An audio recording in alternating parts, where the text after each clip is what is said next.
Ma'am, you can start the session. Thanks. A very good afternoon to everyone. First, let me introduce myself. This is Dr. Hibatullah Adam, Associate Professor and Director of Jindal Center for the Global South. I will be responsible of moderating this session today.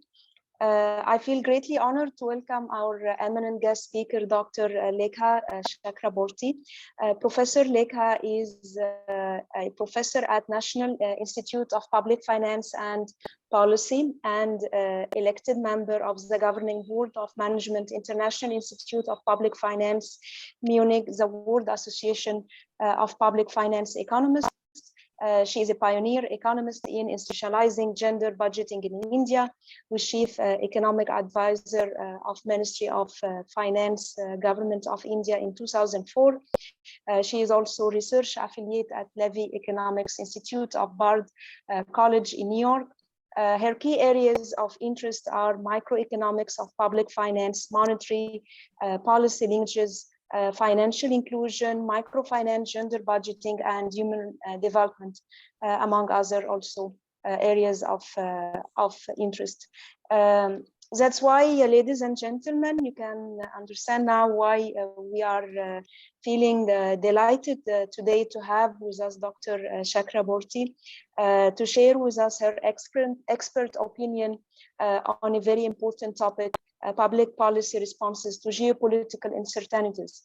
As we all have seen how Russian-Ukraine war is impacting the global economy with a higher commodity prices, deficit in trade balance, and instability in financial markets, as well as increase in geopolitical uncertainty. The war has influenced decisions of household and companies also. Uncertainties weighs on the effectiveness of monetary and fiscal policy transmission channels. So we are all looking forward to listen to Dr. Lekha talk on this topic. I will stop here now, and I would like to invite Dr. Lekha to start her presentation. Dr. Lekha. Thank you. Thank you so much. Dr. Heba, in between, I cough a lot. Pardon me, okay? Completely fine. That's okay. We are thankful that you have made your time and you have joined us. Thank you so much. As Dr. Heba pointed out, I will be talking to you about the global uncertainties and the policy responses to the global uncertainties. And I will begin my lecture with the basic framework of the economic growth, which we need to look into. Then I will take you through the monetary and fiscal policy responses to these uncertainties that has happened globally. And as Heba pointed out, energy price volatility and the war in Ukraine, these are, of course, the geopolitical risk and uncertainty. But to add to that, we need to look into how the Western center bank, chief behaves. Because, as Raghuram Rajan pointed out once, whether those Western policies from the center bank, is it related to beggar thy neighbor kind of a policy, whether that's affecting the emerging world. So these are important concerns, and it has created a lot of panic in the global financial markets. So I will pitch my conversation based on these global uncertainties and risk, and then, how policy responses happened in terms of fiscal and monetary policy, we can unpack. Now, what about the economic growth? In a short time, there was a very high frequency revision in the number, in the growth rate, global growth rate and the growth rate of emerging economies, as well as in India. So those numbers we need not get into right now, but the basic analytical framework of the growth analysis is important here. For instance, the business cycle framework, if we are using to pitch the counter-cyclical policy tools in the time of these global uncertainties and risk, then we won't get the growth story correct. I will tell you in detail. Dating the business cycles in the time of uncertainties is a tricky game. For instance, if your growth from the prior pandemic levels or from the prior crisis level, that growth rate or the trend in the growth rate, if you analyze and compare this drop in the GDP growth, then, if the fiscal and monetary policy, these wings acting as counter-cyclical policy tool to get the growth story correct, that narrative can go wrong. Because from the prior pandemic levels or from the prior recession levels or from the prior crisis levels, the dip or the drop in the growth rate that happened mainly through, the permanent scars, through the structural issues. It's not just cyclical. Excuse me.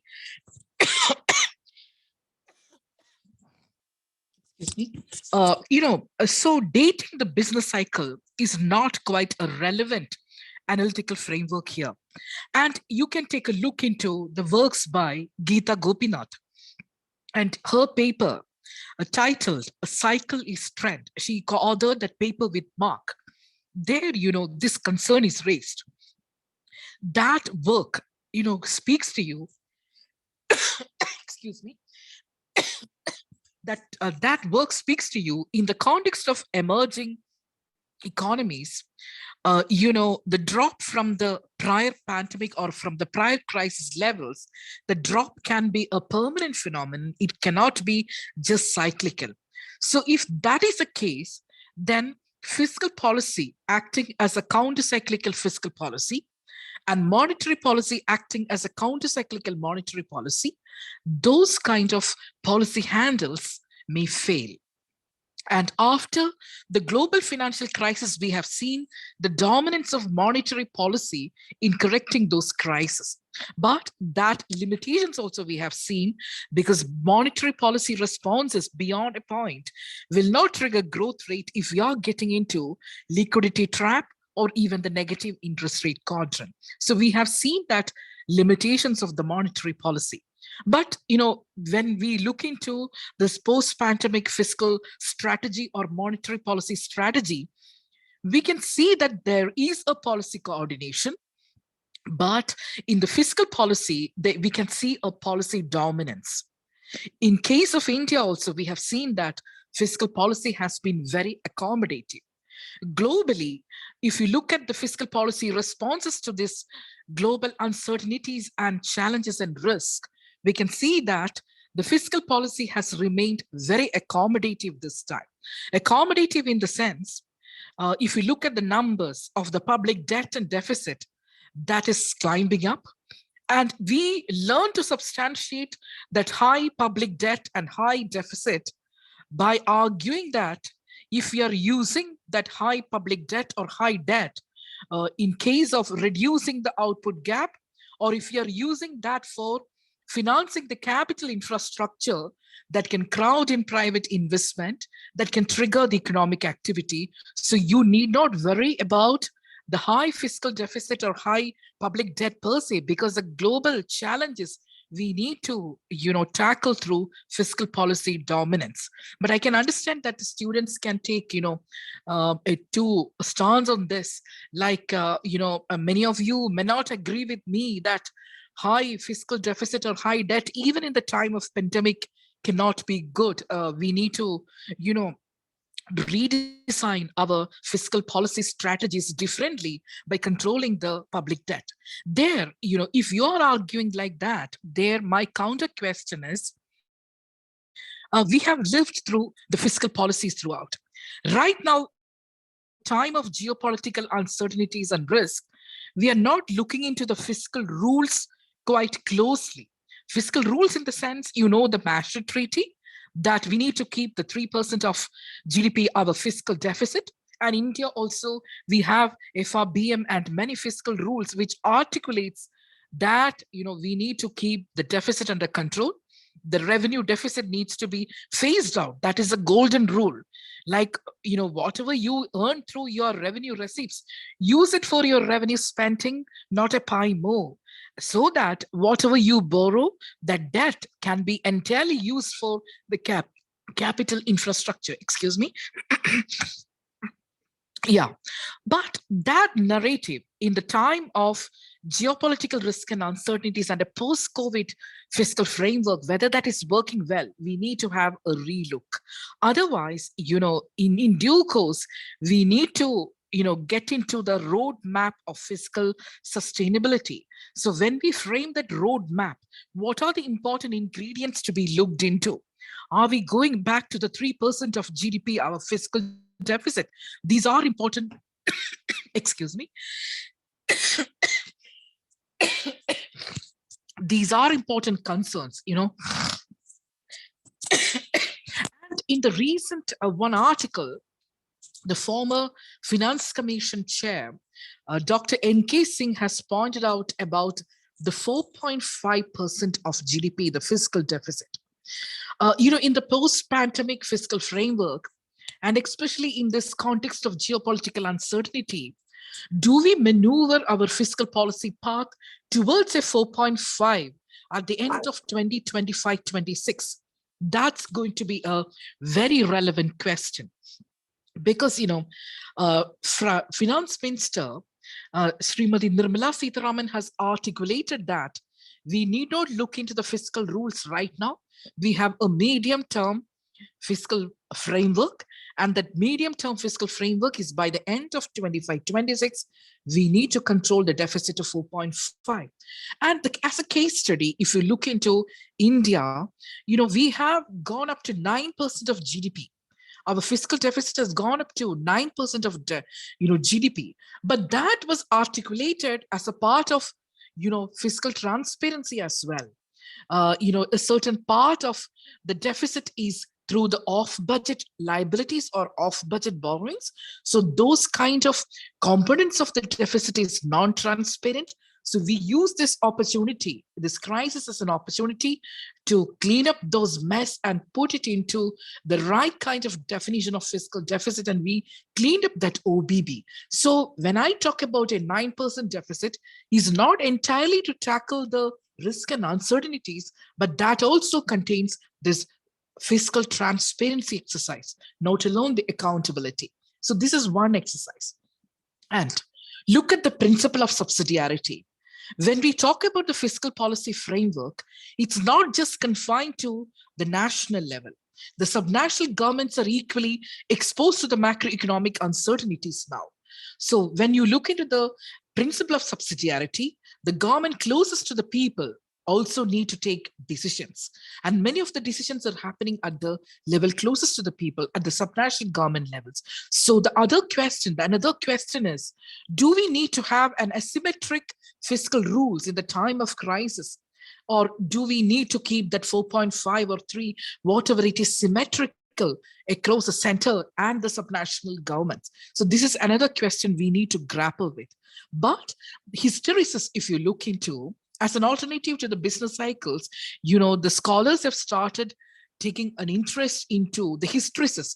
Hysteresis is a wonderful framework to analyze the economic growth, especially in the time of crisis. Hysteresis is nothing but it's a dependence of economy on the history, in the sense that these short-term phenomena of the deviations, what's the long-term impact of that? That needs to be studied thoroughly. So it's not just about the cyclicality, but we need to look into the structural issues as well. So what are the structural issues we need to tackle? And for instance, if you take India as a case study, we have looked into agriculture, we have looked into the labor codes, and we have also looked into the power sector reforms. So these are some kind of structural reforms we need to undertake to get the growth back to the prior pandemic or the prior crisis levels. Now, for a moment, I'm stopping the fiscal policy responses. I will come back to this point, but I need to take you through what happened globally in the monetary policy framework. Of course, the world have moved from a kind of comprehensive monetary policy reaction function to a very precise inflation targeting framework over the years.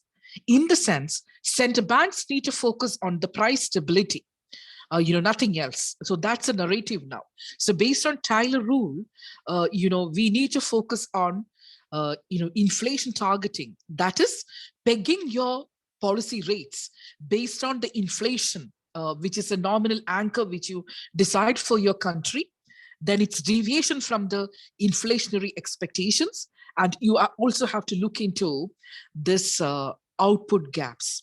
And this output gap is another important variable and empirically difficult to tackle in the time of crisis. And this output gap is a difference between the potential output and the actual output. Of course, actual output, we have the GDP numbers. We have that recent methodology of GVA plus FISC. We calculate that. And the FISC is nothing but indirect taxes minus subsidies. So we have the GDP, that's actual GDP numbers after the methodological revisions. But how do you calculate your potential output? So globally, this is a very controversial variable. One, the analytical itself, the analytical framework itself, as I mentioned to you earlier, you have to believe in cyclicality or in the business cycles, the moment you talk about an output gap concept. So that in the context of emerging economies, do you have distinct business cycles is one question theoretically you need to ask. And empirically, we tackled this output gap, especially the potential output, through econometric methodology of filtering it out. So we filter out the fluctuating part, the cyclicality, and call the trend component of the GDP series as our potential output. So that is also a little controversial, the methodology itself, whether we can call the trend as a potential or the output. The potential output can be even, envelope. What are the limitations of this econometric filters, whether it is HP filter or Kalman filters in coming with a number for the potential output. So these are concerns, but RBI is using the potential output. Many center banks, ECB, Fed Reserve, they all using the output gap concept. But the difference between India and the Western world is in the context of US, it is based on employment. It's a native economy, but ours is a non-native economy. So we use the GDP number. So that's the basic difference. So in the context of native economies, their potential and actual, that output gap is calculated on the basis of employment. And in India, the employment is not a narrative of the center bank at all. We focus on the GDP, the targeting of the GDP. So you peg your interest rate based on the nominal anchor and its deviation from inflationary expectations and the output gap. So here there are many questions that inflation targeting itself is keeping the economy at the low level equilibrium of growth. These are the questions now scholars put forward. And another important question is, do we tackle the inflationary expectations channel or expectations that is coming from the supply side shocks? Because you get it when you have food inflation or the fuel inflation. And because of this energy price volatility, the fuel inflation is a reality. So how do this inflation targeting framework tackle these supply side constraints or supply side shocks or the global supply chain disruptions that causes inflation? Then, inflation targeting framework, can it, effectively anchor the inflationary expectations? If the sources of inflation are elsewhere, it's not a monetary phenomenon, then how do you change your repo rates and arrive at a kind of inflation containment? So these are the questions raised by the scholars and ask the efficacy of the inflation targeting framework itself. Now, the policy rates, if you look into, in the prior pandemic times, of course, we lived with very high interest rates. But in the pandemic time, especially in the context of India, since May 2020, we are in a mood to keep the interest rates lower. And across world, central bank kept the interest rate lower because the growth recovery narrative was given prominence. Then came this geopolitical uncertainties of mounting inflation globally. So to tackle the inflation, the central banks are now in a competition to raise the interest rates. So it's a kind of, we have raised the interest rate recently. On September 30th, we had the last MPC, the Monetary Policy Committee. They recommended 50 basis point rise. So we are in the mood of getting into the hawkish kind of an interest rate regime. And, other central banks are also not different. Bank of England, ECB, J. Powell, they're all in mood for increasing the interest rates. And in the Jackson Hole meetings, we look into the Jackson Hole meetings to get the narrative of the Western world, of the US Fed Reserve. What exactly are they thinking about their policy tools in the monetary policy stance? Because that affects the emerging markets in the sense, if you take the gist of what has happened in the Jackson Hole meetings, you must have seen Geeta Gopinath has given us that policy brief that is coming out of the Jackson Hole meetings. So she highlighted 3 points. What's coming out of Jackson Hole meetings? Policy coordination is crucial. That's a fiscal and monetary policy coordination. The second is inflation containment is the narrative globally central banks are focusing into. It's not the growth recovery process in that particular sense. So that sequence of giving importance that has gone from the growth recovery to inflation containment. Then she also highlighted the climate related risk and uncertainties we cannot ignore anymore. So that's another debate. Can the central banks and the monetary policies can get into these kinds of risk and uncertainties emanating from climate change? So these are the 3 important takeaways of the Jackson Hole meeting. Now let's unpack it one by one. The interest rates are getting higher. Of course, that is very crucial for the financialization of savings, to tackle the inflation containment, and also to prevent the capital being flighty. You can see in the emerging world, in the fragile economies, Brazil, Turkey, and even in the context of India, our macroeconomic fundamentals are quite all right, but we experienced a capital flight, and the rupee is on a free fall mode. And what exactly is happening? To stem the rupee, instead of intervening continuously on the high frequency basis in the currency markets, we need to look into the root cause of what exactly is happening. Why the rupee is shaky, why the capital is flighty. Then we will get the answer to that. It's a Western world. J. Powell, the central bank chief of US Fed Reserve, is in a mood of increasing the interest rates, and that is creating panic. And the dollar is getting stronger, and we are losing the FPIs, the foreign portfolio investors. They're taking out money, and they are more comfortable in putting the money where the interest rate is higher. So here, hot money by definition, it's a component of your foreign capital which responds to interest rate differentials. So when the interest rate differential is huge, this money is flighty, and it moves to the countries in which the inflation interest rate is higher. So that's why the capital is flighty. And of course, this energy price volatility and the other supply chain disruptions, that's eating up the import bill. So the import is getting costlier. So your X minus M is also quite high right now, and your current account deficit is widening. So how do you look that issue or into the current account deficit? In the time of Raghuram Rajan, you must be remembering that our current account deficit has gone up above 4%. It was between 4 to 5. And we were conveniently, financing that current account deficit, the mounting current account deficit, with the capital account. So you need to look into this BOP in a holistic manner, looking into the current account and the capital account. But if you can finance the current account deficit,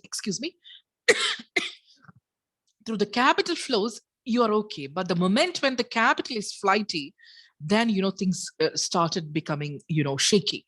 Now, how to stem that? How to prevent the capital flight?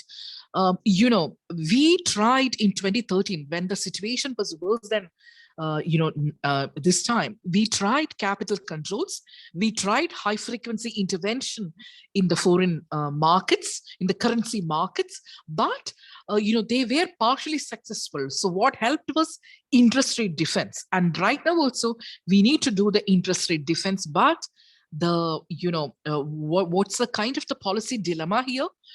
Why we are unable to get into the neutral stance from the accommodative stance? because it can affect the growth recovery process. That's exactly where the policy coordination needs to be playing well. In the sense, the fiscal policy dominance for the growth recovery process is quite crucial right now, when the monetary policy is focusing on in the interest rate, on the inflation containment, using the interest rate as a policy tool.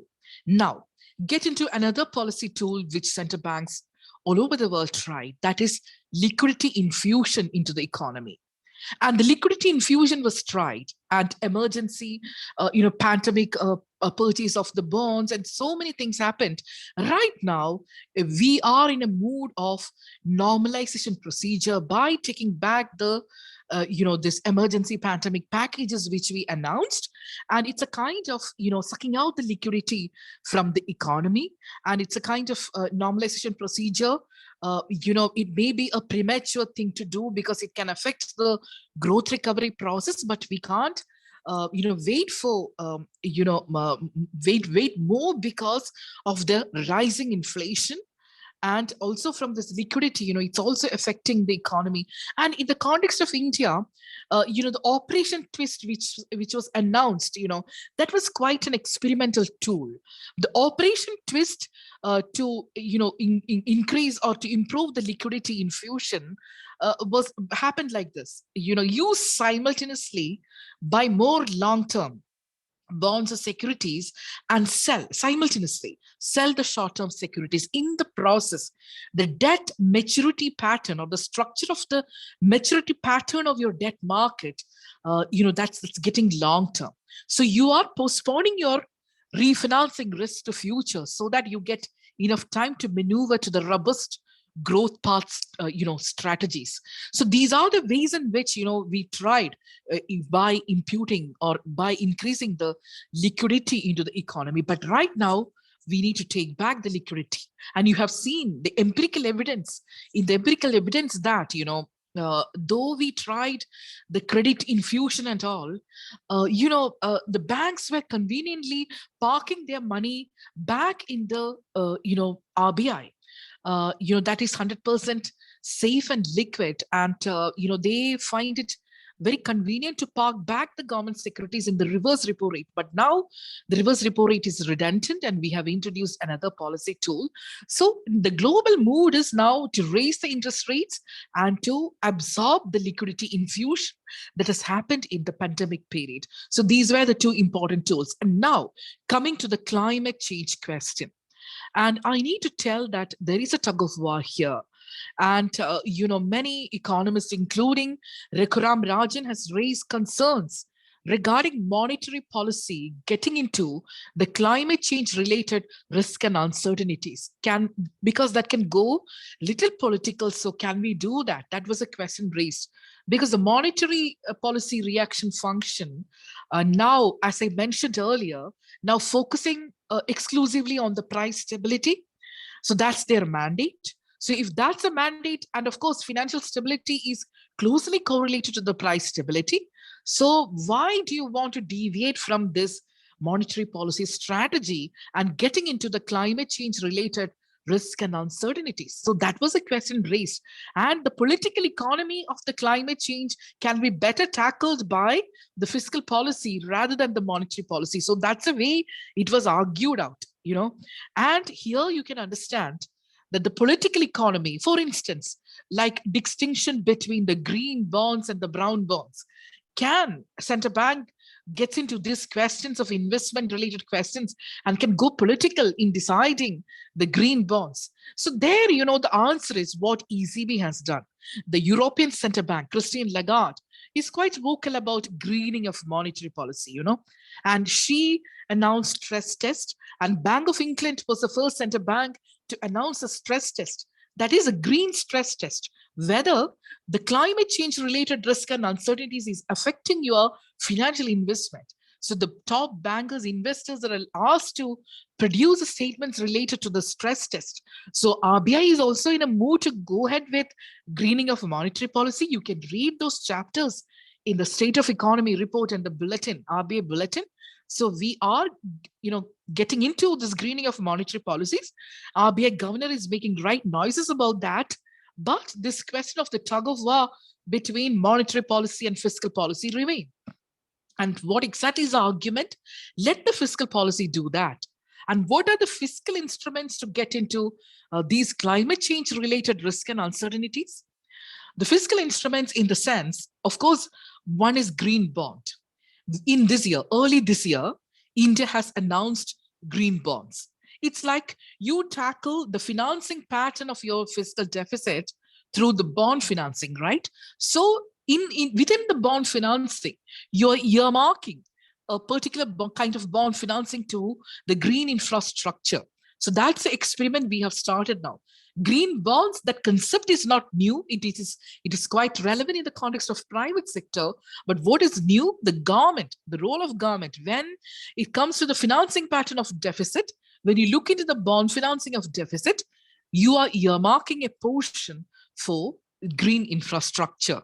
And we are waiting for the estimates. It's just announced last February. So we have to look into this estimates, whether it's going all right, but this is also opening a kind of thematic financing of deficit, thematic bond financing. So you can ask me a question, if this is earmarked for greening or the climate change related concepts can be open or earmark, the bond financing for human development purposes. Can there be gender bonds?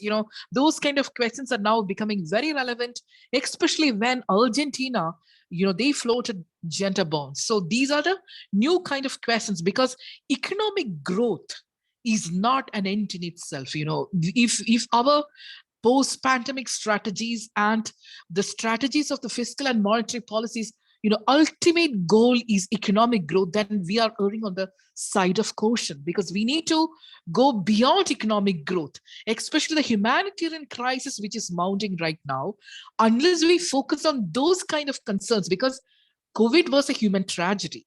So the post-COVID strategy need not be to into the economic recovery path, whether it is V-shaped, U-shaped, to look into the human related elements as well. So this is another important component of the public policy response, in addition to the growth recovery responses and the climate change uncertainties and the risk related responses. And how do you tackle this humanitarian crisis?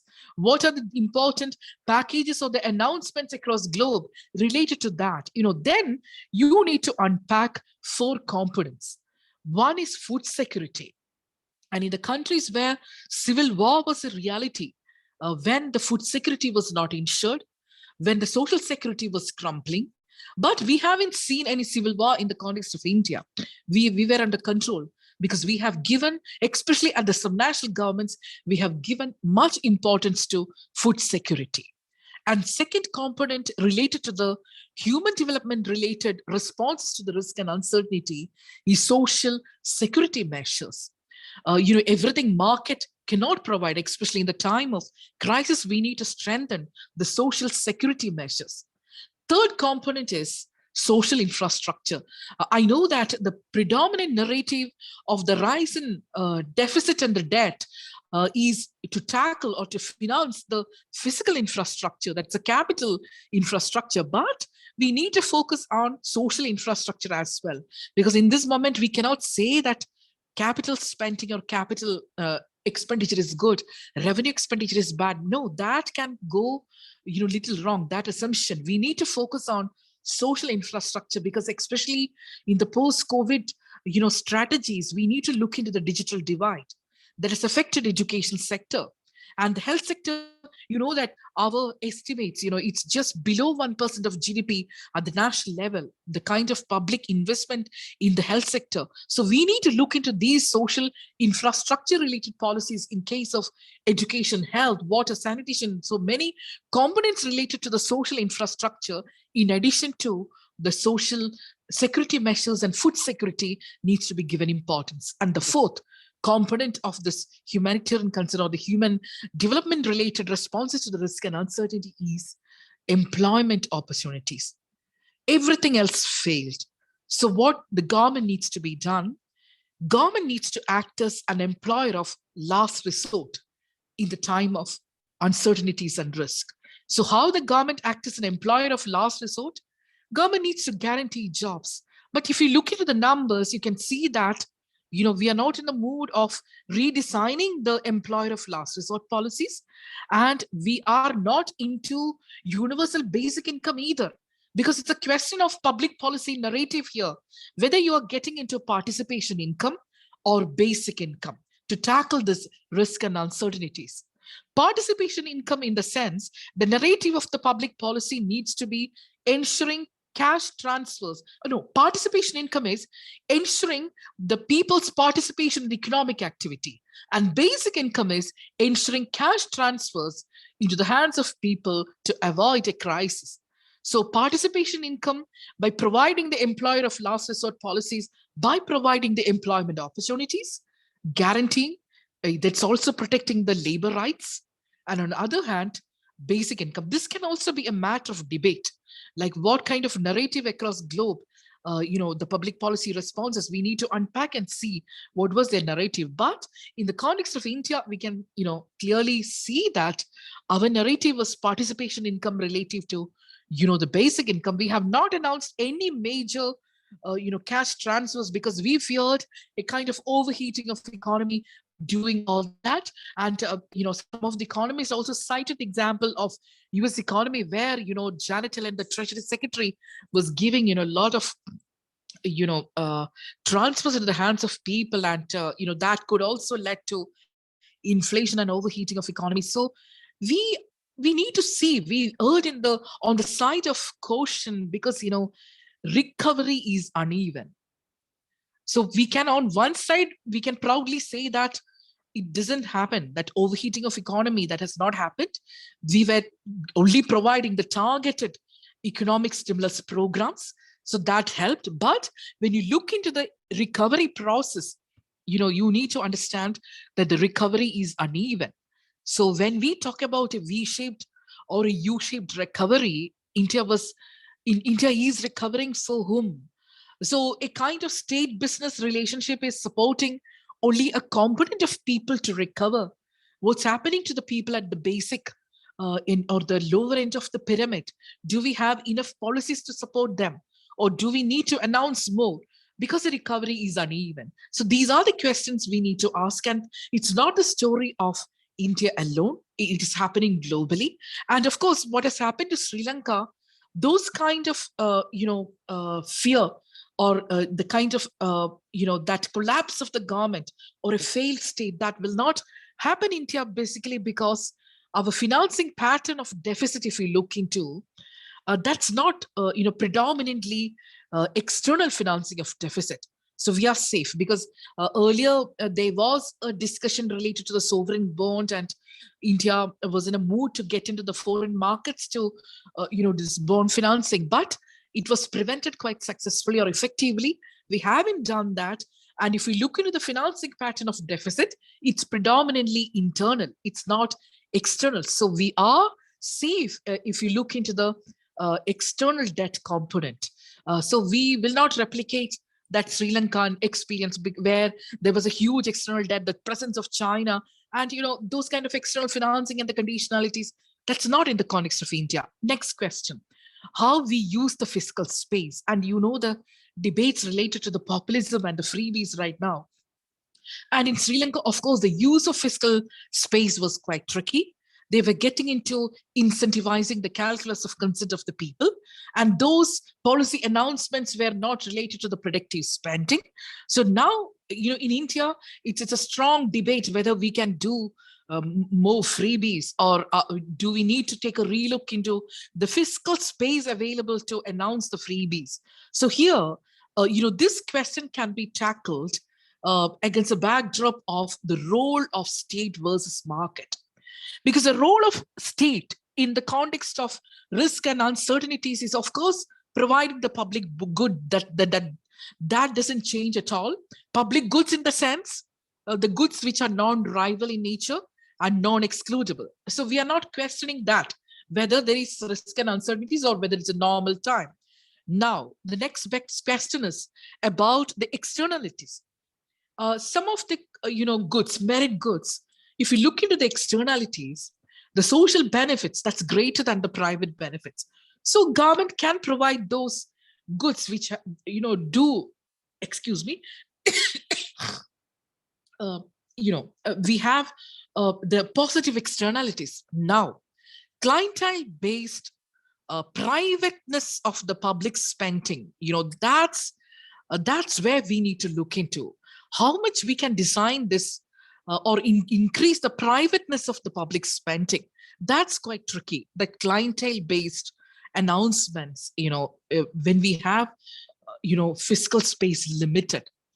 So that we need to take a relook.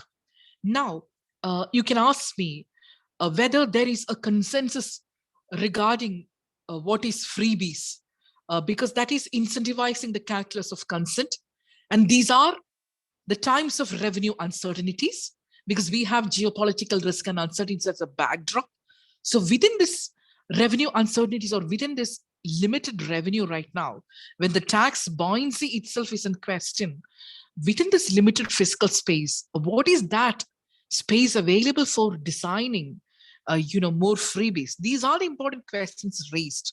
And now, there should be a strong debate in the context of risk and uncertainties, what we can call as freebies.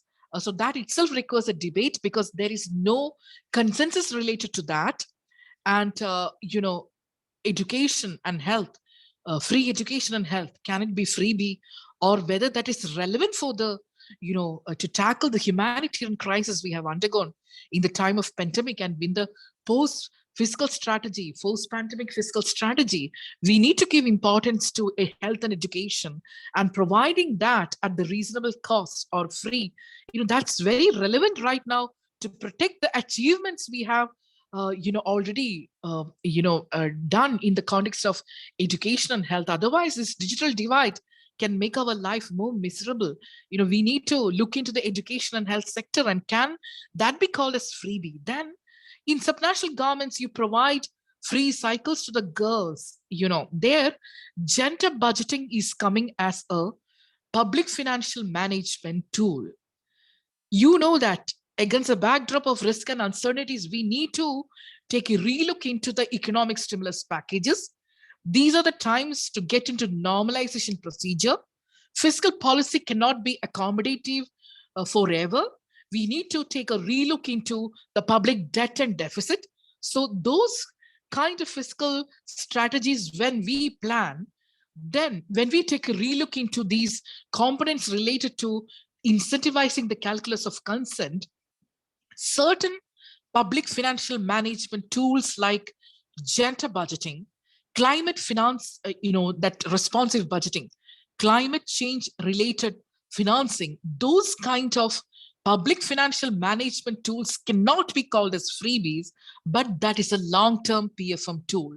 So those long-term PFM tool, we need to give more importance in the time of risk and uncertainties, especially when we need to roll back the economic stimulus packages to protect, the fiscal, discipline, because we are into a fiscal accommodative stance, and this cannot go on forever. And we need to get into this medium-term fiscal consolidation path. So how we need to do the fiscal consolidation? On one side, tax buoyancy can be an effective method of fiscal consolidation. On the other hand, if the taxes are not buoyant, we need to get into the revenue expenditure compression. And this expenditure compression can affect the recovery process.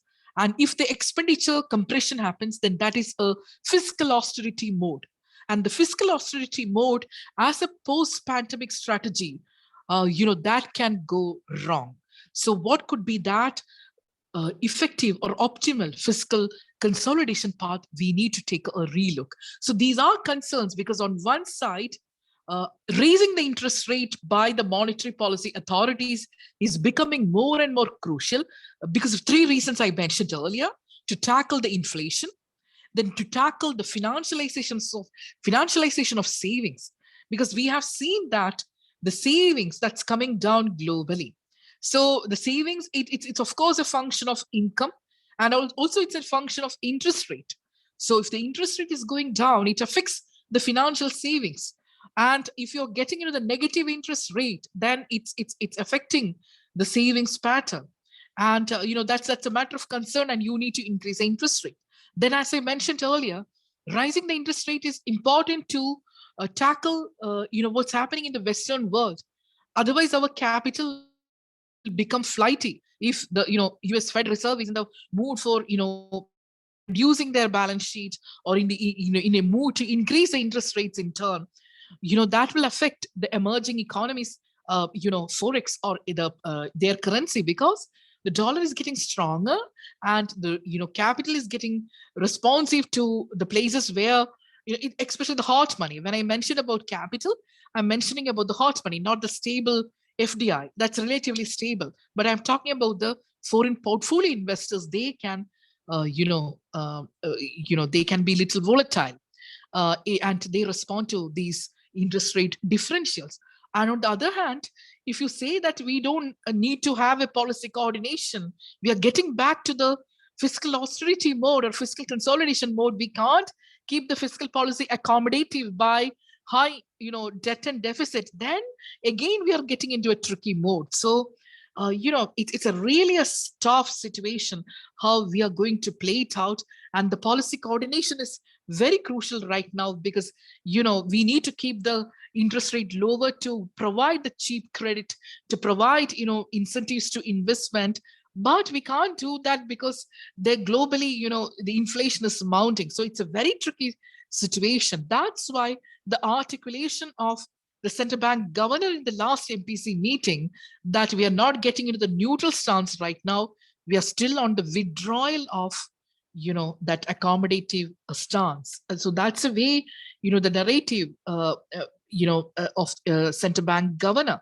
So he has not spoken yet about a narrative of soft landing or getting into neutral policy stance or anything. So that's a way these two moved. In addition to fiscal policy and monetary policy, we need to take a look into what's happening in the field of economic diplomacy and in the field of international trade, international relations. There you can see a retreat of globalization.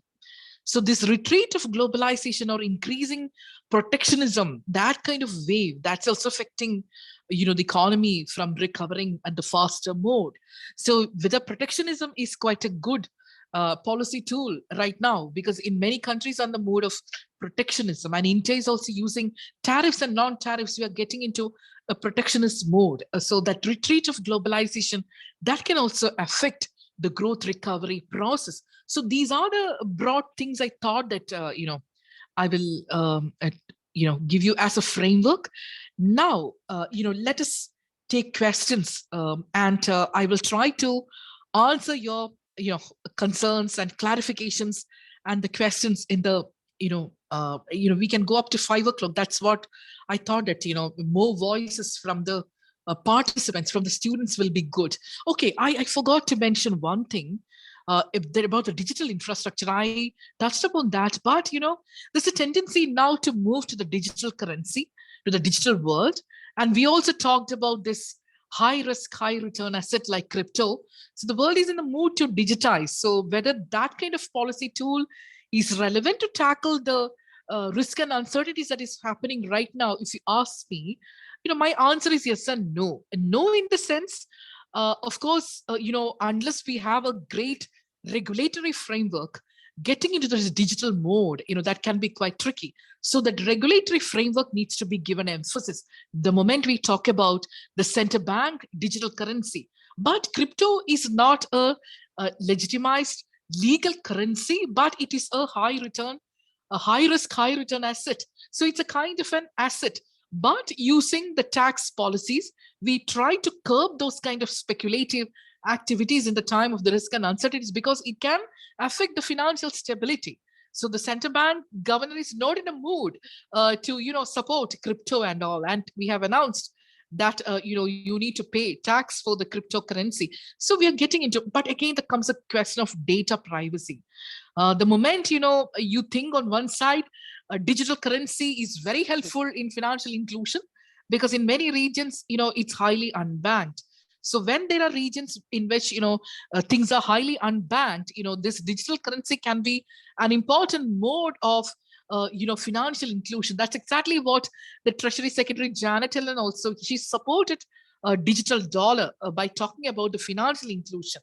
But in the context of India, when the digital divide is quite strong, whether this digital currency is a good way to tackle the risk and uncertainties, we need to look into. And also the question related to the data privacy, and of course, related to the regulatory framework. So we need to wait and see how it gets unfolded. And thank you once again, Dr. Heba Adams, for having me for this conversation with the students. And, our relationship is long-term. I met her in RIS when we talked about the G20, and she was a part of a big delegation that time. And so glad to see you are back to India, and you are here, helping our country, and you are the part of the narrative of the policy prescriptions of what's happening against a backdrop of the risk and uncertainties. Over to you, Dr. Heba. Thank you so much. Thank you so much, Dr. Lekha, for sharing with us this insightful and informative presentation and your kind words about me. And now, as you have mentioned, we'll start our Q&A section. So I request, please, our participants, if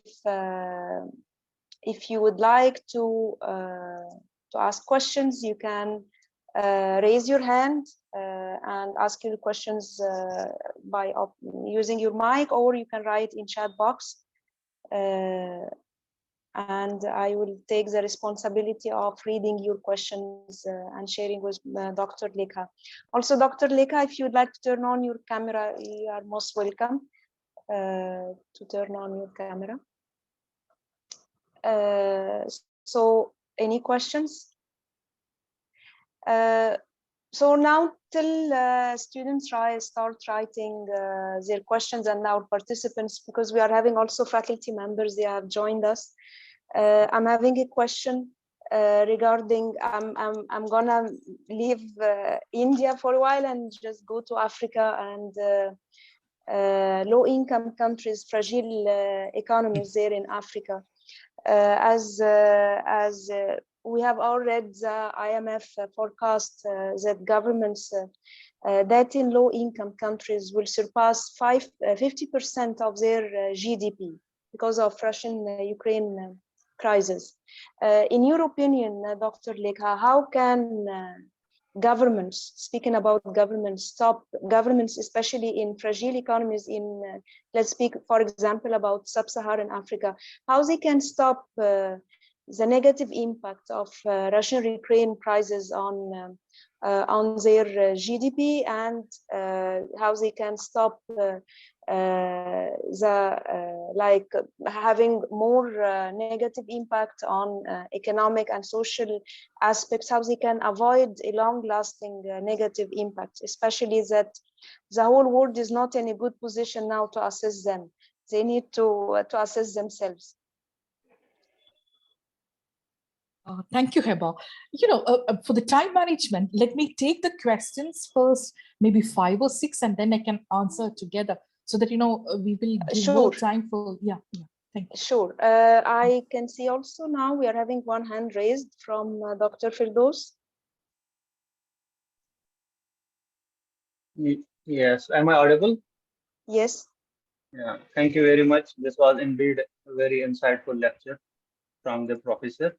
So I am having, question as a written article by Nuran Rubani, who has, predicted the 2008 global recession crisis, and he has forecasted that. Recently, he wrote one article, namely long run ugly recession. And he is in that article, forecasting that in 2022 from December, and it will remain, there will be a great recession. It will remain till 2023. So I want to, ask this question. What are your take on this, Professor?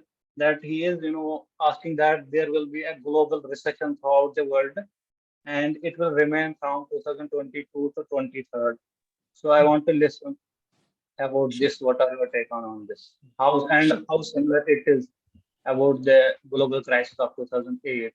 and how it will affect. Thank you very much. Sure, I'll do that. Yeah. Okay, thank you. Vartika. Good afternoon, Professor. Thank you for the wonderful presentation. So in your presentation, you mentioned about the foreign exchange market with regards to the recovery. So I would just like to ask that how can we use the foreign market and the digital currencies, and how can that be used to recover what we've lost during the COVID and the post-COVID era? Thank you so much. Thank you. Yeah.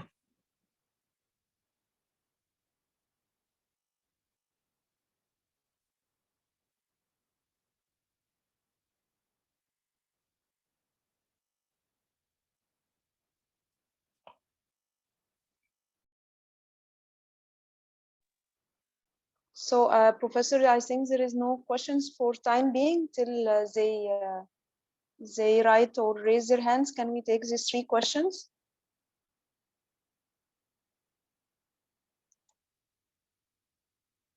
Oh, I was muted. I can do that. Yeah, let's take these 3 questions. And thank you so much, Heba, Fidos, and Vartika. Vartika. Yeah, Vartika. Thank you so much.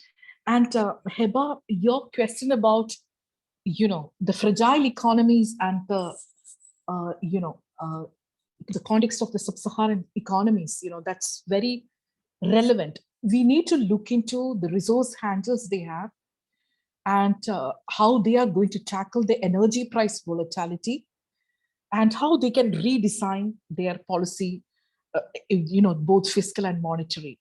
So here, to tackle the energy price volatility, I don't know that, many countries are getting into the strategic energy reserve they have as an alternative to tackle this energy price, energy oil, this energy price volatility, or this oil crisis, excuse me.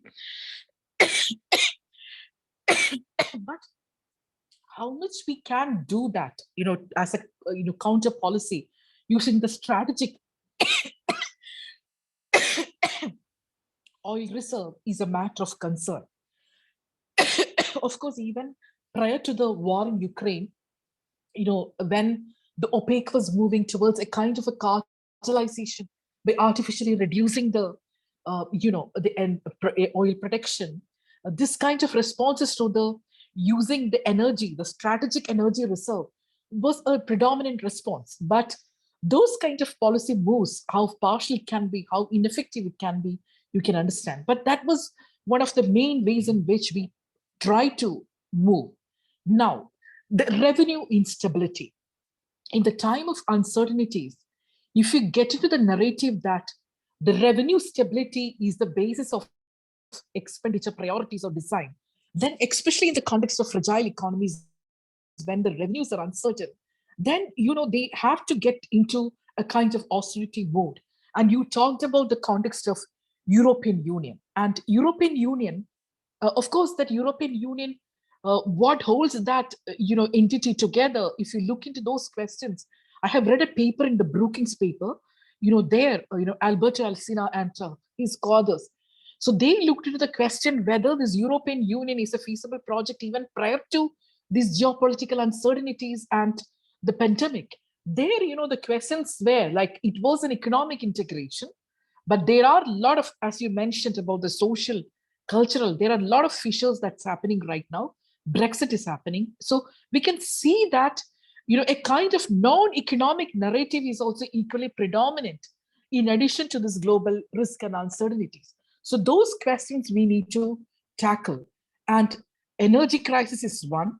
Non-economic predominant ways of, what's happening, which related to the cultural fissures, is another important issues across globe.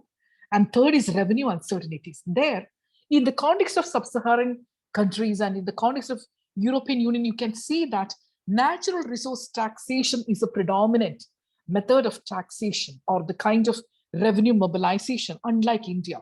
In India, we don't have, even in the intergovernmental fiscal transfer mechanisms or even in the subnational national governments, we don't have a predominant narrative of natural resource taxation. So that natural resource taxation as a predominant method of revenue stability or the revenue requirements to enhance the revenue requirements, that's given focus across globe as a policy response in the fiscal front. Then third is the fiscal sustainability path. Fiscal sustainability path is particular to one country context. It's not a global thing. Now, people are getting to the question of credibility exercise. Credibility exercise in the sense, in the time of uncertainties and risk and uncertainties, the fiscal transparency is one thing, fiscal credibility is at another. And when you look into the numbers of sub-Saharan countries, the fiscal credibility or the fiscal risk itself is mounting, in the sense, what is announced and what is actually translated. There's a big deviation between these two.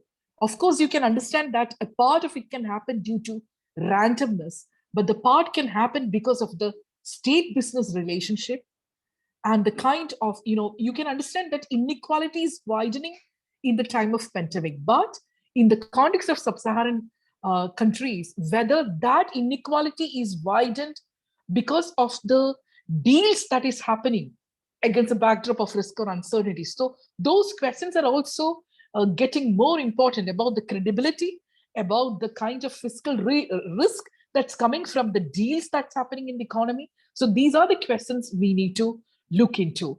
Now, the final point is about the way we redesign the fiscal rules and why we should have the fiscal rules. And can we redesign the fiscal rules globally in a symmetric fashion? No. The sub-Saharan countries, European countries, emerging countries, the kind of policy responses were different to this risk and uncertainty. So there should be an asymmetry in the way in which we redesign the rules-based economics. That is another predominant strategy which we need to look into. Rules-based economics in the sense, now the discretion of the policy maker in the macroeconomic space is getting reduced. Of course, including the fragile economies, we are getting into a rules-based game, both in the fiscal and monetary policies. So how we redesign those rules-based macroeconomic policy is another important way in which we need to tackle. And of course, those stories will be entirely different in the context of, fragile and sub-Saharan African countries when compared to, the emerging countries or the developed world. So it is, of course, not homogeneous. It has to be heterogeneous. And, if you have more supplementary questions, I would love to answer you, Heba, but I'm getting ahead with the question of, Firdos. But of course, I can get back to you if I have not clarified certain points you have raised. Firdos' question, of course, Rubini is my favorite author as well. And, I do read Rubini's articles. And as you pointed out, his vision or his, the kind of, prediction about the economy, I do enjoy that. And in the recent article, he talked about the central bank policy stance. And he talked about a persistent school and a transit school. And here, you can understand that globally, central banks or the monetary policy stance have moved ahead from transitory school to, what you call as persistent school. In the sense, earlier we thought that these mounting inflation was transitory. And that narrative was with all the central banks for a long time. But Rubini rightly pointed out that that school of thought is quite wrong. And this persistence, and very recently we started accepting the persistent school that this inflation, the mounting inflation is not transitory, it is persistent. So that, his vision about that, persistence in the inflation, that we embraced very late. Now, we are into a mode of raising the interest rate in a panic mode. So earlier, had we been into a systematic raising of the interest rate or a systematic normalization procedure, this panic increase in the interest rate and the panic kind of signals that's giving to the financial stability or the financial markets could have been avoided. So that articles, you can understand that what Rubini has written that has become reality even in this context of rising risk and uncertainties. Now about the recession. And here, the global recession is going to be a reality. We have seen that Germany, the numbers are coming out, the stagflation. But here, when the monetary policy has got limitations, then if you're getting into the mode of fiscal consolidation, then we will again, we are again, not taking the chance of getting into the recovery path. Because if you start the discussions once again related to the debt sustainability, which we are right now doing, and we are talking about the fiscal consolidation path, because that is going to upset our economy further. If you're getting into that mode, when the monetary policy is into the inflation containment exercise, then we are erring on the side of caution. So that's what I do wait for Rubini's take on the fiscal rules and fiscal consolidation, and his given right noises about fiscal policy. It needs to be accommodative in the time of these kind of risk and uncertainties. Otherwise, this recession is going to mount only. And earlier, we lost a chance in 2013. In the post-2013, the global financial crisis, we thought that the monetary policy is going to be the effective policy tool. But after a point of time, we understood that when the liquidity trap happened, when the economy was not improving, it was not a one-to-one relationship between the monetary policy tools and growth recovery. We had it. So unless you give enough emphasis to the fiscal redominance, and unless you keep the fiscal rules just as a contingent fiscal rules, but don't use it. And along with Rubini, Firdaus, I also want to talk about what Oliver Blanchard, another eminent economist, have spoken. He talked about that is even prior to the pandemic in 2019, when he was giving the presidential address in American Economic Association meetings. He gave the the course correction to the fiscal policy.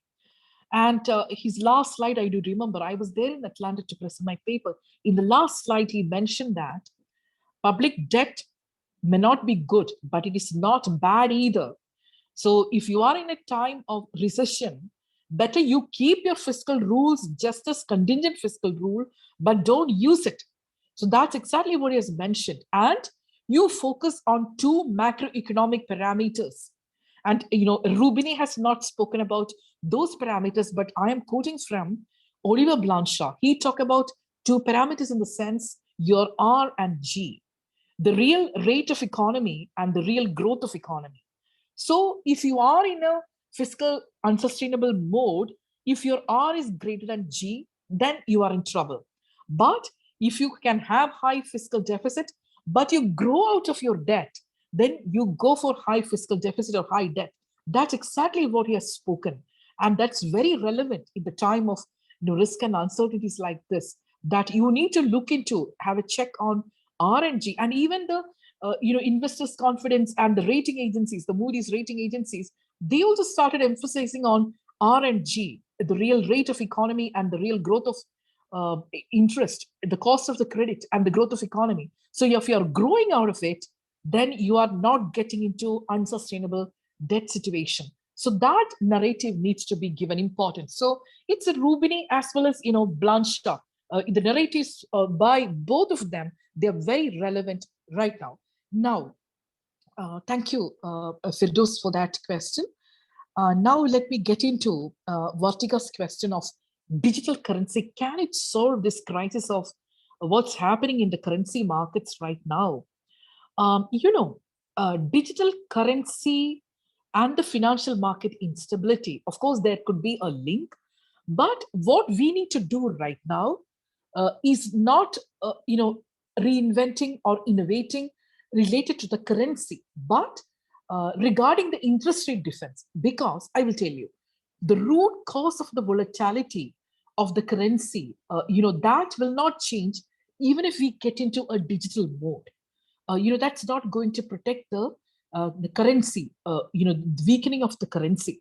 But what can make, what can prevent the weakening of the currency? If you look into the root cause of what is creating the global instability in the financial markets, it's because of the interest rate differentials. So you need to play a little different. Of course, we are doing a high frequency intervention in the currency market. Whether going digital, that can prevent the rupee from becoming volatile, or any currency from becoming volatile. My answer is partially no. But the question, your concern, the answer to your concern lies in interest rate differential. So interest rate policy defense could be more effective than you play with the currency stability or going digital related to the CBDC and all. So that's my limited take on your question, Vartika. Now I thought that I answered all the questions. If you have any supplementary questions, please raise those questions, and I would love to answer that. Over to you. Yeah, thank you so much, Professor. So we have first a question from Dr. Soham Das. He has written his question in chat box. So he's saying that given the ongoing oil crisis because of Russian-Ukraine war, developed countries, they are much more able to depend on renewable energy and green energy. So because of the high level of advanced R&D existing there. With regards of developing countries or these developed nations, like I have mentioned in sub-Saharan Africa, in your opinion, how should the fiscal policies be regulated so that the horizontal inequality do not widen further due to a shift in energy resources from traditional to renewable one? Oh, that's wonderful. Let me take more questions because I can address 3 at a time. That's okay. A wonderful question. Yeah, tell me. Okay, I'm seeing Dr. Firdos is raising his hand. If you are having a follow-up question, sure. Please. Thank you very much again for this opportunity. I'm having next question. So the next question is, a bit different. I want to know that, the recession crisis, they didn't hit Chinese economy. Will China be, the exceptional for the forecasting this recession? This is one. The second one is a micro level question regarding India. It will be, a bit different question again. That, as we are, transferring digitalization is going on, and there is growth and development led by digitalization. But my argument here is because of digitalization, there is widening poverty rates in the country because the rich are exploring the digital know-how and the poor are remaining. It creates, development gap. What are your take on this, ma'am? Thank you very much. Sure. Firdos, can you repeat the question related to China? Second question I understood. Yeah, the first question was that China economy is not, there is the experience of the China economy. They have not been hit by, past recession of 2008. There was not, so much impact on China economy. Will China economy be the exception in upcoming forecasted this recession, which Rubini and other economists are, forecasting? And sure. Why China economy has not been hit by the recession? How exceptional they are doing? Okay.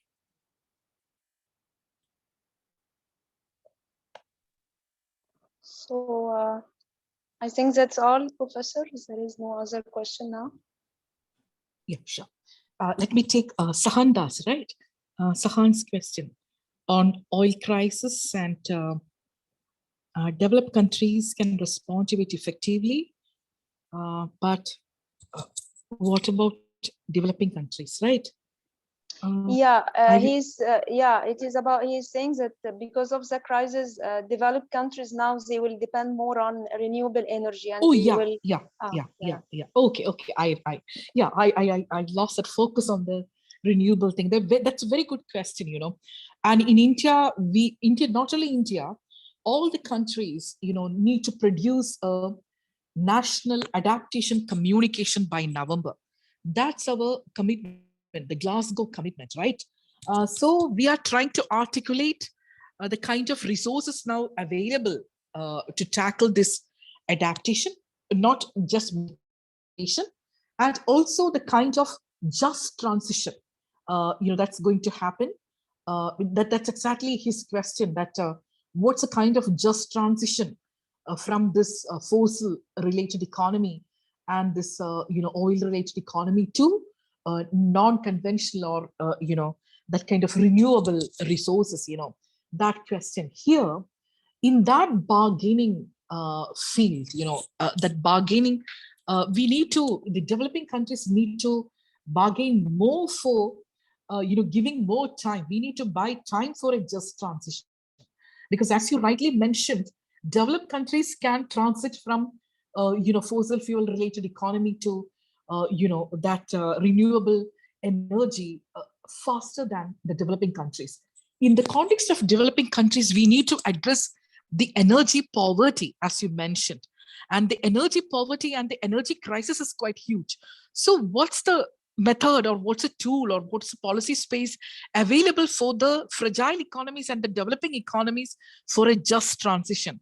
This was an important question. And, in the Glasgow commitments and all, we know that we committed that over the years, by this particular period, we need to keep the net carbon level zero. All those commitments are there.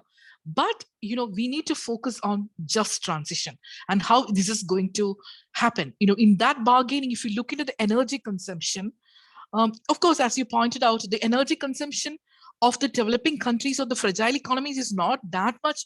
It is insignificant when you compare that to the developed countries. But when it comes to who pay the cost of it, the adaptation costs, then the costs are not equally shared.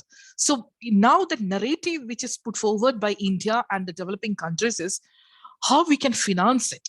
It's not the question of internal matter that we will, take the policy prescription of moving towards the non-conventional or the the renewable sources, but what is the kind of responsibility and the financing support that's happening from the external front for this just transition. So that's the predominant narrative, and that's a way these policy prescriptions are going to get designed and going to be produced in the next meeting, which is, I think Heba knows that in Egypt it's going to be in Egypt, a city in Egypt, the next committee, this climate related COPs meeting. Yeah, it will be in Egypt. So in that meeting, absolutely. So in that meeting, we need to, focus more on the energy poverty aspects, because, India is energy poor. As you've mentioned, that divide, and also Firdaus mentioned that divide between rich and the poor is widening, and the energy crisis is real. And, when you talk about the inequalities, this energy crisis related inequalities is also widening. So as a part of energy, this energy infrastructure, as a part of this economic stimulus packages, we have supported, the people belong to the low-income households through the energy infrastructure. We provided them the clean fuel, but the global narrative of, how you're going to do the just transition, that's not yet clear related to the energy crisis. And that's going to be the predominant, narrative which India is going to put forward. So that's my limited take on it. And also, even if we move towards a non-conventional energy like solar, after 1 decade or 2 decades, then, disposing the solar panels, that itself is, it's a nightmare. So whether that will not affect the environmental regeneration, whether that contribute to environmental degradation. So, you should look into the long-term perspective. So we may take a decision right now incentivizing the solar panels. We will move towards the non-conventional energy, but after a decade or so, what kind of environmental degeneration that's going to create. So those narratives, those kind of debates and discourse, that also needs an emphasis in this context. Otherwise it's going to be one-sided. That, of course, electric vehicles, you give more incentives right now, that's also creating a kind of a downturn in the secondary sector, in the manufacturing sector, because we don't have any policy certainty when we were supporting the climate change and the electric vehicles, EVs, and we are not supporting the vehicles or the manufacturing sector, then at the same time we are asking the question why there is no recovery in the manufacturing sector. These are all inconsistent to each other. So that policy certainty and consistency is also equally important when we talk about the climate change commitments and the growth recovery process. So these are my two limited points to Sahan. And Firdaus' question about China. Excuse me.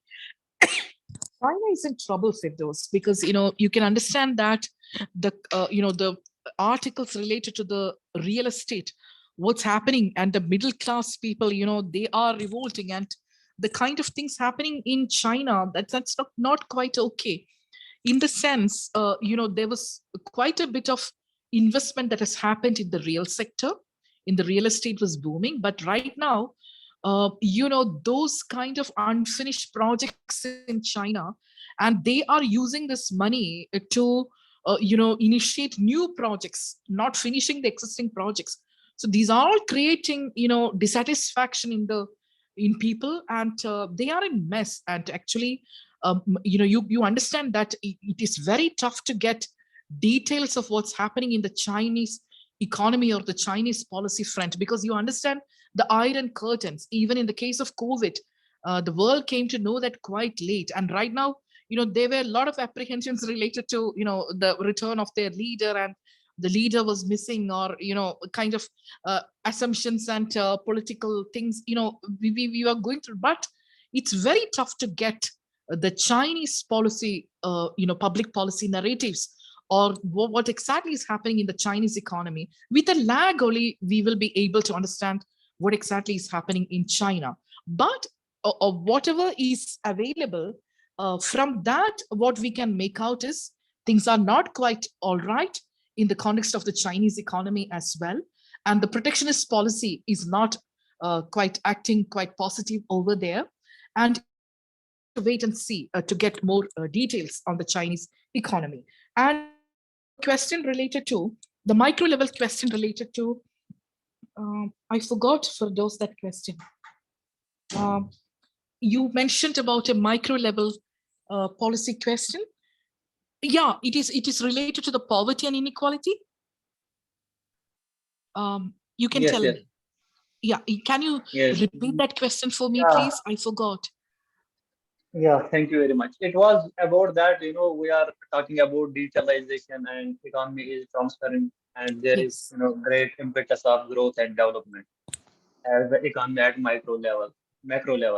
But it develops, the problem of inequality between rich and poor, because rich people are easily adopting the new technology, as what has, what was the experience of COVID-19. The students who were belonging to rich families, they have adopted quickly the digital aspect of attending online classes and teaching learning process, while the poor were sufferers of this pandemic a lot. So talking about the economy as a whole, so digitalization one side gives us growth and development, it develops the economy, but other side it widens the gap. So are our policies in line to tackle the problem of widening gap between poor and rich? And can we say that digitalization is creating discrimination in the distribution of development? Absolutely. I can't agree with you more, Firdaus, because you are right. When we talk about the digital infrastructure, digital currency, your question related, can it widen the inequalities? Of course it can. Digital divide is quite huge. Unless we tackle the digital divide, then digital currency or digital infrastructure will not create wonders. And you took the example of the education sector. I will add financial sector later, but let me support your statement that education sector, of course this enrollment ratio has come down because of the digital divide, and the students learning loss was quite huge because of the digital divide in the time of pandemic, and we have not tackled that. And as you rightly pointed out, unless we tackle the digital divide, then education sector or whatever, it is not going to, be effective. Your point is well taken. And now let me add to that point, the financial inclusion.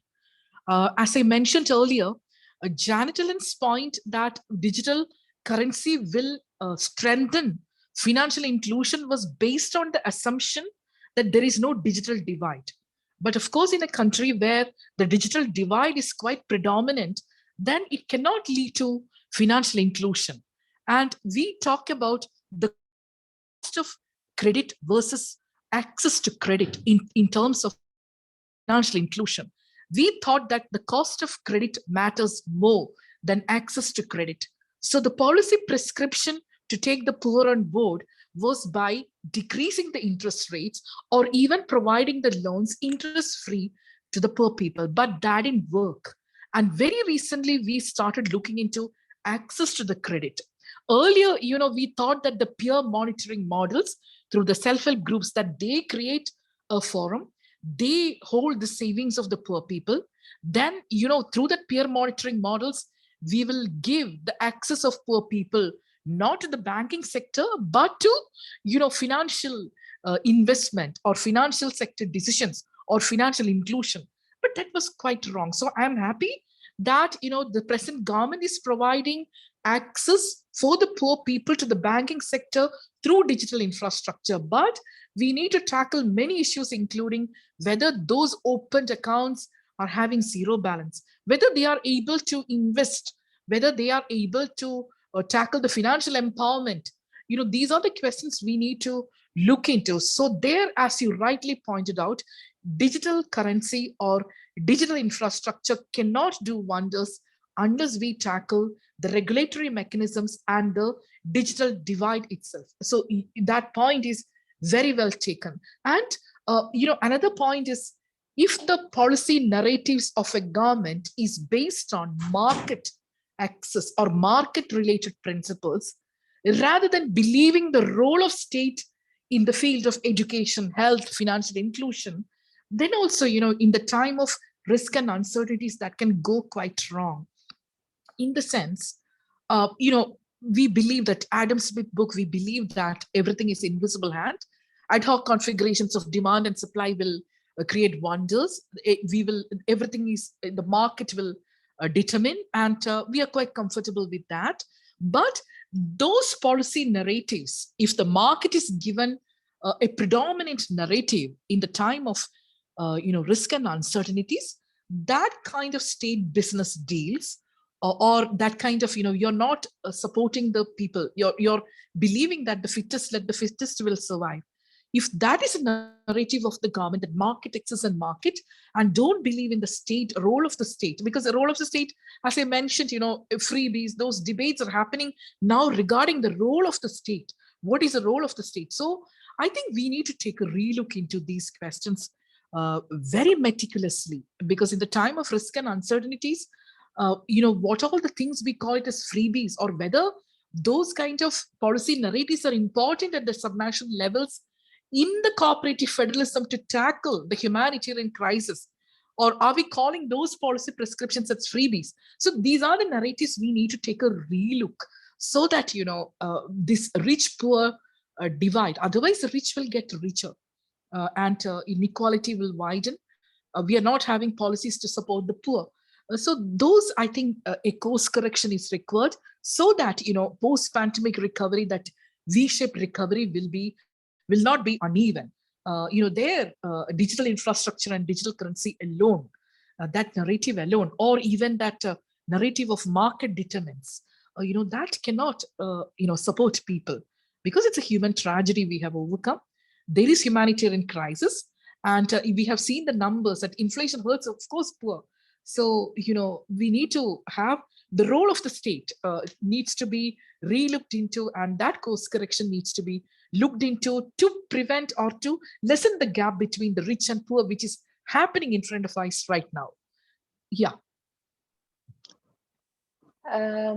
Okay, so thank you, Professor, for your patience and answers. We are having, let's if you allow me, can we take last group of questions we are having? Absolutely, yeah, we can. We have half an hour more, right? Yeah, we can. Yes.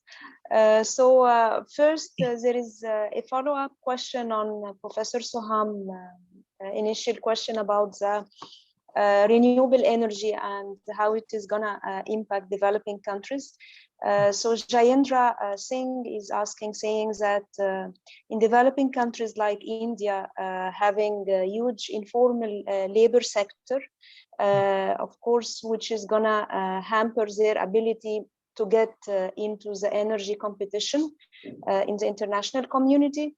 So he's saying, do you think that instead of focusing on more policies that super technological and geo-engineering methods of climate change mitigation, would it be better that the developing countries push for policies that favor a more formal, safe, and future-proof industrial sector? That's the first question of Jayendra. Benita is saying that in news it was coming that there is a possibility for China and Russia to join together to have a new currency to trade with between themselves as a way to improve their economies. So do you think this, if this is really true, this is going to affect the global economy in your opinion? And I can see that Firdos again is raising his hand. Do you have questions? More questions? Yeah, thank you very much, for all the answers. Actually, it was a great learning from the professor today. But I am having, I want to share, a little story of my research, if I may be, permitted. In brief, please. Yes, yeah. So yes, as Professor was, highlighted that, our policies are not in line to tackle the issues of poverty at micro level. What I have observed during my PhD research, when I have asked the, managers of the bankers, that government is providing free of cost, bank account, just like Pradhan Mantri Jindal account and Mudra scheme without, any mortgage. Why you are not, practicing that? The manager, they replied, these are the cases from Lucknow and Calcutta. They replied that we know that because of asymmetric information, these poor people cannot repay these loans, and they are not worth to repay their creditors, and their income are poor, their position is very poor. So therefore, as we managers at good position, we are doing this work to promote ourselves. We need more promotions. More promotions are possible when our banking, banking organizations show, profiters and grow. So why we will take this type of risk? So from that, yes, the professor has highly, mentioned those pointers that, the role of state and the role of the institution. So yeah, state should, I was trying to add these pointers. Thank you very much for all the answers. It was, wonderful learning from you, Professor. Thank you very much. Thank you. Okay, thanks for those. And so we have then these two. Okay, so one raised hand from Dr. Soham. Hi, I'm sorry I couldn't speak then, and this is not really a question. I just wanted to say that I work in horizontal inequality and conflict, but honestly, the just transition that Professor Chakraborty you mentioned, and this particular thing that in 20 years that disposing the panels, if we are moving towards solar, might lead to a sort of problem, and these have opened some new ideas and for me to think. So thank you so much for your lecture. I just wanted to say that. I won't take more of your time. And I would like to read up a little bit more and maybe get in touch and getting some more ideas from you. So yeah, thank you so much. Absolutely. Thank you so much. Yeah. Thank you, Dr. Soham and Atiba. Good evening, one and all. Thank you, Heba ma'am, for allowing me to speak. First of all, Lekha ma'am is not new to me because I've already heard one of the sessions that on which he spoke about gender budgeting and public expenditure. Ma'am, if you do remember that few days ago, I think in the last month only, you gave a lecture on gender budgeting and public expenditure in health sector. So I was there as a participant, and ma'am, then also you had a great deliberation, and today as well, ma'am. Thank you so very much for such an enriching and enlightening session. Ma'am, my question is very crisp. It is related to the country India. I want to know what is your take on the consequences of COVID-19 on with special reference to MSME sector in the context of a country like India. Of course, COVID-19 and its consequences will be felt for generations. I think that's my personal perception. But I want to know this from you, that what will be the consequences on MSME after the COVID-19 era gets absolutely over. Thank you, ma'am. Yeah, definitely. I'll do that. Okay, so these are all questions, Professor Lekha. Okay.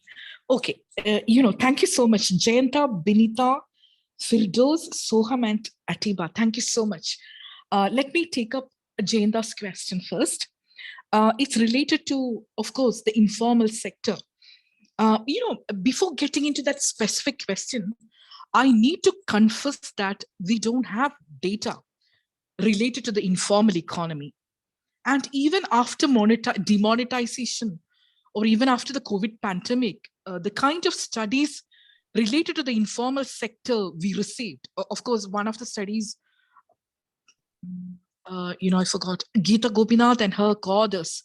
I will give you the details. I can give it to Dr. Heba later. In that study, they use satellite data to capture, what has happened in the informal sector.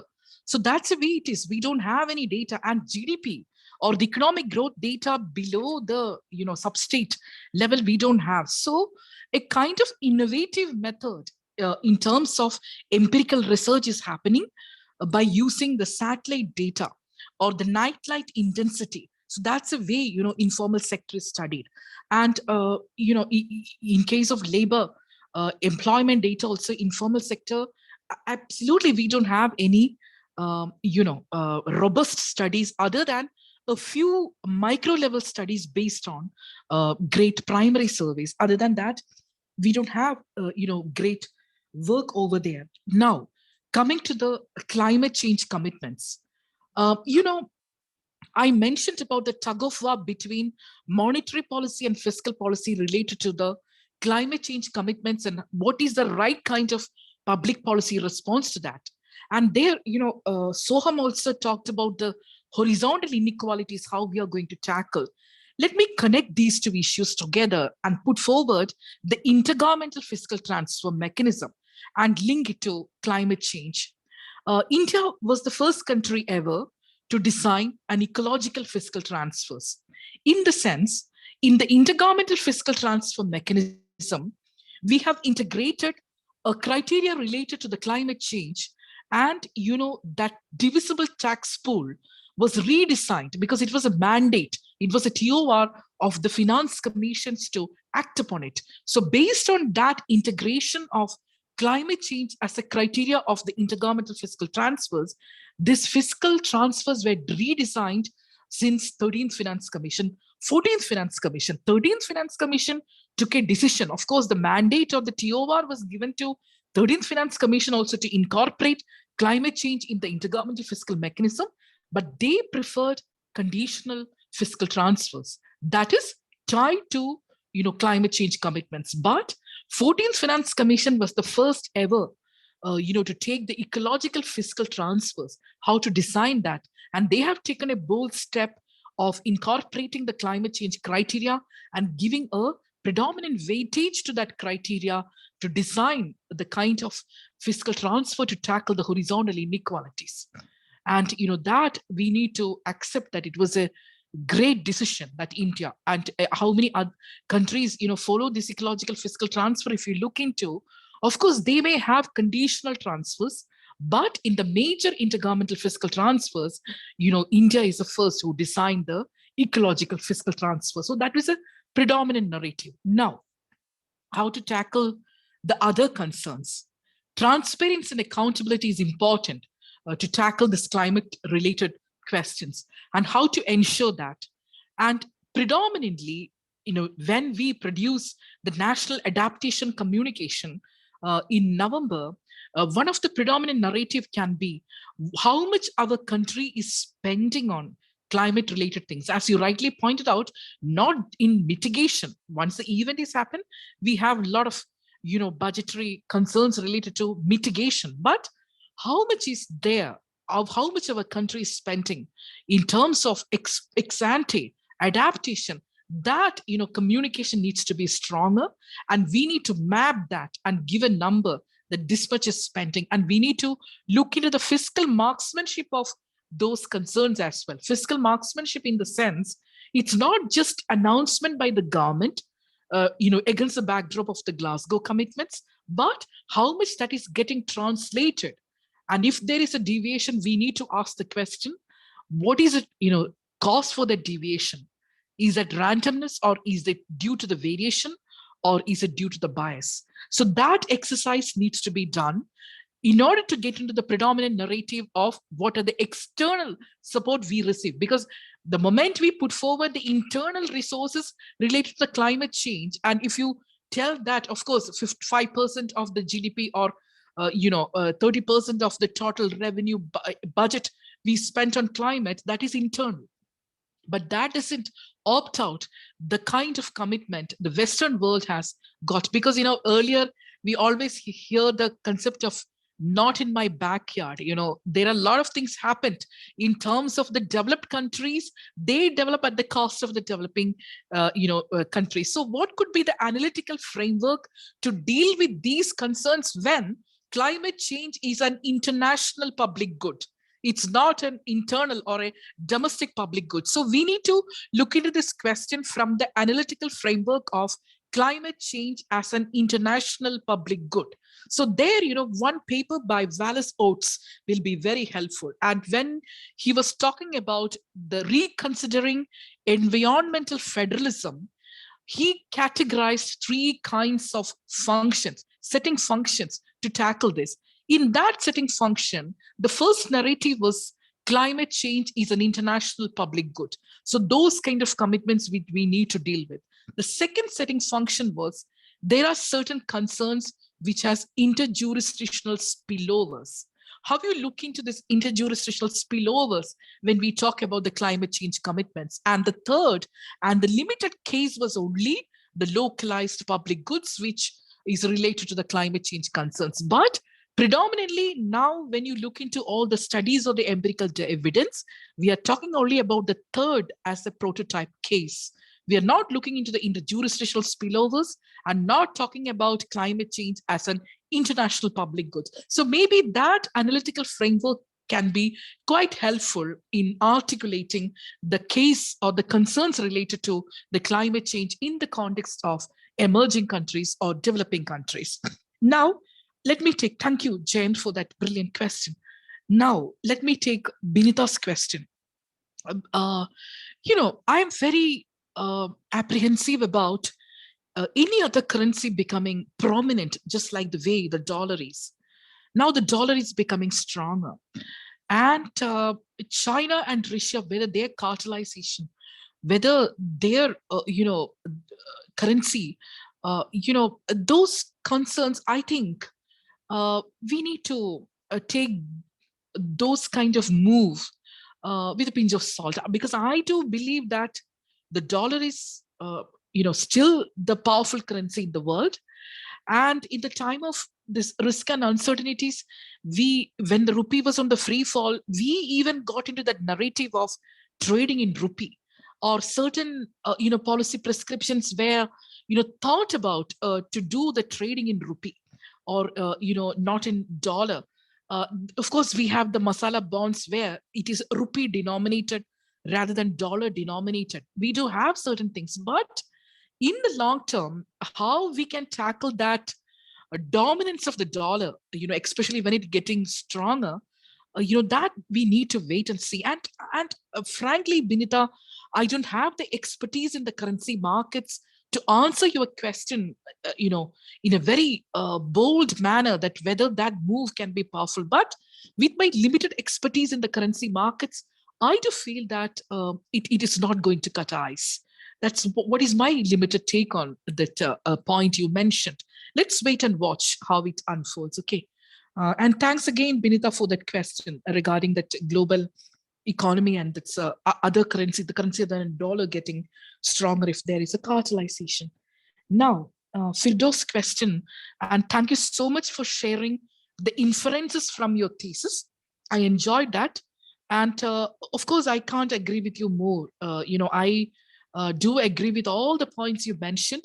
Only one point I want to supplement to your inferences is about the Ponzi schemes. When we talk about the financial inclusion, when we talk about the access of the poor to the banking sector or the formal financial sector, we also need to look into whether there's a kind of Ponzi financing happening to repay what they have taken from the good lemon.